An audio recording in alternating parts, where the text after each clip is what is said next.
بسم اللہ الرحمن الرحیم۔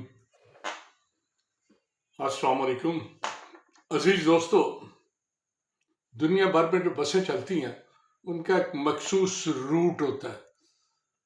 بعض بسیں شہر میں ایک سٹاپ سے لے کے دوسرے سٹاپ تک چلتی ہیں، بعض انٹرسٹی بسیں ہیں ایک شہر سے دوسرے شہر تک چلتی ہیں، بعض انٹر کنٹری بسیں ہیں ایک ملک سے دوسرے ملک تک سفر کرتی ہیں اور مسافروں کو ایک منزل سے دوسری منزل تک پہنچانے کا فرض پورا کرتی ہیں۔ بعض روٹ چھوٹے ہوتے ہیں، بعض لمبے ہوتے ہیں۔ دنیا میں جو سب سے بڑا روٹ اب تک جو سب سے بڑا روٹ ہے وہ اس بس کا ہے جو کلکتہ سے شروع ہوتی تھی اور لندن تک جاتی تھی۔ لندن سے اگر کبھی آپ چلے تو بس پہلے بیلجیم پہنچتی تھی، بیلجیم سے جرمنی، آسٹریا، یوگوسلاویا، بلغاریہ، ترکی، ایران، افغانستان، پاکستان اور پھر ہندوستان میں داخل ہوتی تھی۔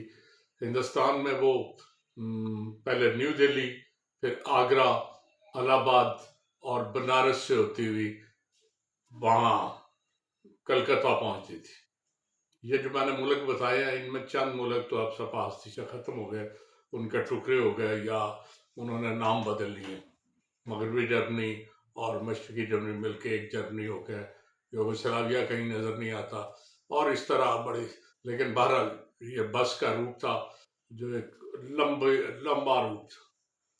ان دنوں یہ 57 میں شروع ہوئی، 57 کے بعد یہ 74 تک سلسلہ جاری رہا۔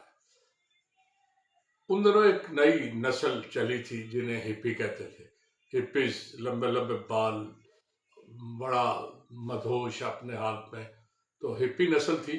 وہ ٹورسٹ کے طور پہ اس میں بڑی تعداد میں سفر کرتے تھے، چنانچہ اسے بعض اوقات ہپی بس بھی کہا جاتا تھا، ہپی روٹ بھی کہا جاتا تھا۔ تو یہ بس 85 پاؤنڈ لیتی تھی اور 85 پاؤنڈ میں آپ کو 12 ملکوں کی سیر کراتے ہوئے، رہائش ان کے ذمہ تھے، انہوں نے وہ بس میں بنائی ہوئی تھی لیٹنے کے لیے جگہ، آسانی سے آپ وہاں اس پہ سو جاتے تھے اور وہ باقاعدہ بستر وغیرہ وہاں لگا ہوتا تھا۔ پھر کھانا ان کے ذمہ تھا، ٹرانسپورٹ تو یقیناً بس تھی تو ٹرانسپورٹ، یہ تین چیزیں، ٹرانسپورٹ، کھانا اور رہائش، اسی بس میں انہوں نے ارینج کیا تھا۔ پھر جن ملکوں سے گزرتے تھے ان میں بڑے بڑے شہروں میں آپ کو خرید و فروخت کی اجازت ہوتی تھی، آپ وہاں ٹورسٹ کے طور پہ جیسے ملک میں گئے ہیں، مختلف جگہ بھی دیکھنی، سیر بھی کرنی اور پھر اگلے ملک چلے جانا۔ تو یہ بس 1974 تک جاری رہی۔ بیچ میں اس کے ساتھ مس ہیپ یہ ہوا کہ یہ بس جو ہے نا، اس کے ساتھ ایک ایکسیڈنٹ پیش آ گیا جس سے یہ سلسلہ رک گیا۔ لیکن یہ ایلبرٹ کمپنی کی بس تھی، ایلبرٹ والوں نے اس کسی اور کمپنی کو بھیج دی۔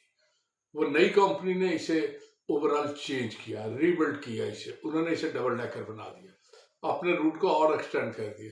پہلے $85 پاؤنڈ لیتے تھے، اب وہ 135 پاؤنڈ لیتے لگے، اور بجائے یہ کہ آپ کو انگلینڈ سے شروع ہو کے کلکتہ پہ چھوڑے، کلکتہ سے وہ بحری جہاز پہ بس کو چڑھا دیتے تھے اور پرتھ تک لے جاتے تھے، آسٹریلیا کی شاید پرتھ تک پھر یہ شروع کر دیتی تھی بس سڑک پہ چلنا اور سڈنی تک آپ کو لے کے جاتی تھی۔ چنانچہ ایک دو ملک اور شامل ہو گئے، چنانچہ یہ لانگسٹ روٹ تھا۔ لیکن 1974 کے دنوں میں ایران کی صورتحال کو ٹھیک نہیں تھی، اس کی وجہ سے دوسرا پاکستان اور ہندوستان کی کشیدگی کی وجہ سے یہ روٹ ختم کر دیا گیا۔ یہ خالصاً ٹورسٹ بس تھی اور وہ لوگ جو زندگی کو انجوائے کرنا چاہتے ہیں، جو ٹورزم ان کے لیے بڑی فائدہ مند تھی۔